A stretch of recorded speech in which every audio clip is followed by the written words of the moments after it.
சென்னை கொடுங்கையூரில் நடந்த கோயில் திருவிழாவில் நடனமாடுவதில் ஏற்பட்ட தகராறு காரணமாக இளைஞரை கத்தியால் வெட்டிய 3 பேர் கைது செய்யப்பட்டனர். கொடுங்கையூர் கடும்பாடி அம்மன் கோவில் ஆடித் திருவிழாவில் நடனமாடுவது தொடர்பாக மாத்தூர் பகுதியைச் சேர்ந்த கார்த்திக் என்பவருக்கும் 5 இளைஞர்களுக்கு மோதல் ஏற்பட்டது. அருகே இருந்தவர்கள் சமரசம் செய்து அனுப்பிய போதும் 5 பேர் கொண்ட கும்பல் கார்த்திக்கை தாக்கியதுடன் சரமாரியாக வெட்டிவிட்டு தப்பியது.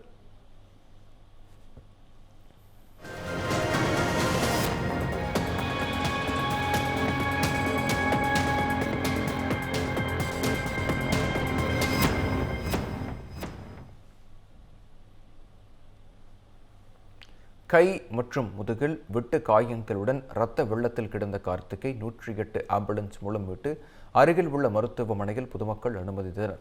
இந்த விவகாரத்தில் சிசிடிவி காட்சி அடிப்படையில் குற்றவாளிகளை தேடி வந்த போலீசார் மாதவரம் புறநகர் பேருந்து நிலையம் அருகே மாறு வேடத்தில் சுற்றிய 3 பேரை பிடித்தனர். அவர்கள் மீது வழக்கு பதிவு செய்த போலீசார் நீதிமன்றத்தில் ஆஜர்படுத்தி சிறையில் அடைத்தனர். இந்த சம்பவத்தில் தொடர்புடைய மேலும் 2 பேரை போலீசார் தேடி வருகின்றனர்.